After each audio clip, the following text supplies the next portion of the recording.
Hi മാതാപിതാക്കളെ, ഏറ്റവും കൂടുതൽ ഭയപ്പെടുത്തുന്ന ഒരു കാര്യമുണ്ട്. നമ്മൾ എത്ര ഉറക്കെ പേര് വിളിച്ചാലും കുട്ടി തിരിഞ്ഞു നോക്കാത്ത അവസ്ഥ. നമ്മൾ വിചാരിക്കും അവർക്ക് കേൾവി ശക്തി ഇല്ലാത്തതാണോ എന്ന് പോലും. പക്ഷേ ദൂരെ ഫോണിൽ ഒരു കാർട്ടൂണിൻ്റെ പാട്ട് വെച്ച് കൊടുത്താൽ അവർ കൃത്യമായി ഓടി വരികയും ചെയ്യും.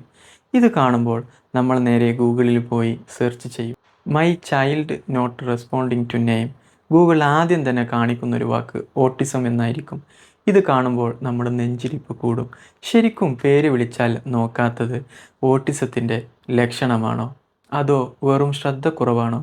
ഇതിൻ്റെ സത്യാവസ്ഥയും ഈ പ്രശ്നം നമ്മൾ എങ്ങനെ ശാസ്ത്രീയമായി കൈകാര്യം ചെയ്യുമെന്നുമാണ് ഇന്ന് നമ്മൾ നോക്കാൻ പോകുന്നത്. ഞാൻ മുബഷിർ, ദുബായിൽ സ്പെഷ്യൽ എഡ്യൂക്കേഷൻ ടീച്ചറായി വർക്ക് ചെയ്യുന്നു. ആദ്യം തന്നെ പറയട്ടെ, പേര് വിളിച്ചാൽ നോക്കാത്ത എല്ലാ കുട്ടികൾക്കും ഓട്ടിസം ഇല്ല. കുട്ടികൾ പേര് വിളിച്ചാൽ നോക്കാത്തതിന് പ്രധാനമായിട്ടും 3 കാരണങ്ങളാണുള്ളത്. ഒന്നാമതായി സ്ക്രീൻ ടൈം. ഫോണിലോ ടി വിയിലോ കാർട്ടൂൺ കണ്ടുകൊണ്ടിരിക്കുമ്പോൾ കുട്ടികൾ ആ ലോകത്തായിരിക്കും. അവർ പുറത്തുള്ള ശബ്ദങ്ങളൊന്നും ശ്രദ്ധിക്കാൻ സാധ്യതയില്ല. രണ്ടാമതായി deep focus or hyper focus. അവർ ഏറ്റവും ഇഷ്ടമുള്ള ഒരു കളിപ്പാട്ടം വെച്ച് കളിക്കുമ്പോൾ അവർ അതിൽ മാത്രം ശ്രദ്ധ കേന്ദ്രീകരിച്ചിരിക്കും. ഇതേ സമയത്ത് നമ്മൾ ആരെങ്കിലും അവരെ വിളിച്ചാൽ നോക്കണമെന്നില്ല.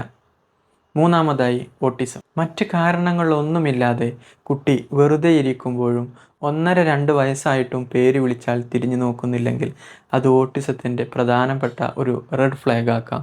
നമുക്ക് ഉറപ്പിക്കാനായിട്ടില്ല, അഥവാ ഒരു മുന്നറിയിപ്പാണ്. കാരണം മനുഷ്യരുടെ തലച്ചോർ ഡിസൈൻ ചെയ്തിരിക്കുന്നത് തന്നെ പേര് കേൾക്കുമ്പോൾ പ്രതികരിക്കാൻ വേണ്ടിയാണ്. അതുകൊണ്ട് പേര് വിളിച്ചാൽ കുട്ടി നോക്കുന്നില്ല എന്ന് പരാതി പറയുന്നതിന് മുമ്പ് ഈ 3 കാര്യങ്ങൾ വീട്ടിൽ തന്നെ ചെയ്തു നോക്കുക. ഒന്നാമതായി, ദൂരെ നിന്ന് വിളിക്കരുത്. കിച്ചണിൽ നിന്നോ അല്ലെങ്കിൽ വേറെ റൂമിൽ നിന്നോ പേര് വിളിച്ചിട്ട് കാര്യമില്ല.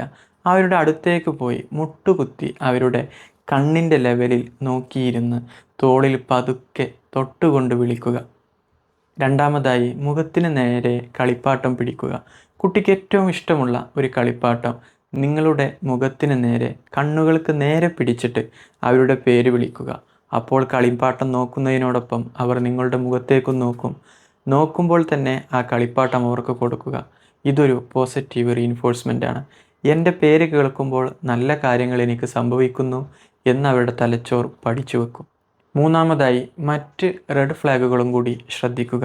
പേര് വിളിച്ചാൽ നോക്കാത്തതിനോടൊപ്പം അവർ നിങ്ങളുടെ കണ്ണിൽ നോക്കാതിരിക്കുക, എന്തെങ്കിലും വേണമെങ്കിൽ വിരൽ ചൂണ്ടിക്കാണിക്കാതിരിക്കുക, അല്ലെങ്കിൽ എപ്പോഴും തനിയെ കളിക്കാനും സംസാരിക്കാനും ഇഷ്ടപ്പെടുക. ഇതൊക്കെ ഉണ്ടോ എന്ന് പ്രത്യേകം ശ്രദ്ധിക്കുക. പ്രിയപ്പെട്ട മാതാപിതാക്കളെ, നമ്മൾ നേരത്തെ പറഞ്ഞ മറ്റ് ലക്ഷണങ്ങൾ നിങ്ങളുടെ കുട്ടിയിൽ കാണുന്നുണ്ടെങ്കിൽ അവൻ ആൺകുട്ടിയല്ലേ, അതുകൊണ്ട് സംസാരിക്കാൻ കുറച്ച് വൈകും എന്ന് പറഞ്ഞ് വെറുതെ കാത്തിരിക്കരുത്. എത്രയും പെട്ടെന്ന് ഒരു ഡെവലപ്മെൻറ്റൽ പീഡിയാട്രീഷ്യനെ കാണുക, അല്ലെങ്കിൽ കൃത്യമായൊരു അസസ്മെൻറ്റ് നടത്താൻ RCI അപ്രൂവൽ ഉള്ള ഒരു ക്ലിനിക്കൽ സൈക്കോളജിസ്റ്റിനെ സമീപിക്കുക. ഓർക്കുക, ഗവൺമെൻറ് അംഗീകാരമുള്ള ഇത്തരം പ്രൊഫഷണലുകൾക്ക് മാത്രമേ കൃത്യമായൊരു അസസ്മെൻറ്റ് നടത്താൻ കഴിയൂ.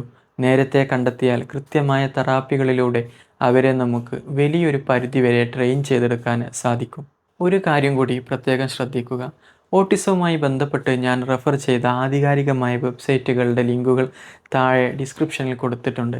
ഈ ചാനലിൽ നമ്മൾ പറയുന്ന ഓരോ കാര്യവും ഇത്തരം കൃത്യമായ റെഫറൻസുകളുടെയും പഠനങ്ങളുടെയും ബലത്തിൽ മാത്രമായിരിക്കും. അതെനിക്ക് നിർബന്ധവുമാണ്.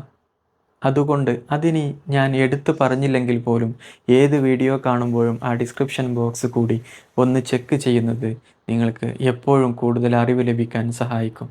ഇന്നത്തെ കാലത്ത് നമുക്ക് ഒരുപാട് സൗകര്യങ്ങളും മികച്ച സംവിധാനങ്ങളുമുണ്ട്. അതുകൊണ്ട് തന്നെ കുട്ടിയുടെ കണ്ടീഷൻ ഏതാണെങ്കിലും നമുക്കൊരുമിച്ച് ഇവിടെ ചർച്ച ചെയ്യാം. മറ്റു എല്ലാ കുട്ടികളെയും പോലെ നല്ല രീതിയിൽ വളർത്തിക്കൊണ്ടുവരാം. എല്ലാ കുഞ്ഞുങ്ങൾക്കും ഒരുപോലെ സന്തോഷത്തോടെ വളർന്നു വരാൻ പറ്റിയ മനോഹരമായ ഒരു ലോകമുണ്ടാക്കിയെടുക്കുക എന്നതാണ് എൻ്റെയും നമ്മുടെ ഈ ചാനലിൻ്റെയും ലക്ഷ്യവും സ്വപ്നവും. പ്രിയപ്പെട്ട മാതാപിതാക്കളെ, ഒരു കാര്യം ഓർക്കുക, ഇതിൽ നിങ്ങൾ ഒരിക്കലും ഒറ്റക്കല്ല. നിങ്ങളുടെ കുട്ടി ആദ്യമായി അവരുടെ പേരിനോട് പ്രതികരിച്ചത് ഏത് മാസത്തിലാണ്? താഴെ കമൻറ്റ് ചെയ്യും. ടെൻഷൻ അടിച്ചിരിക്കുന്ന മാതാപിതാക്കൾക്ക് ഈ വീഡിയോ തീർച്ചയായും ഷെയർ ചെയ്യുമെന്ന് ഞാൻ പ്രതീക്ഷിക്കുന്നു. ഉപകാരപ്രദമായ മറ്റൊരു വീഡിയോയുമായി നമുക്ക് വീണ്ടും കാണാം. Happy parenting.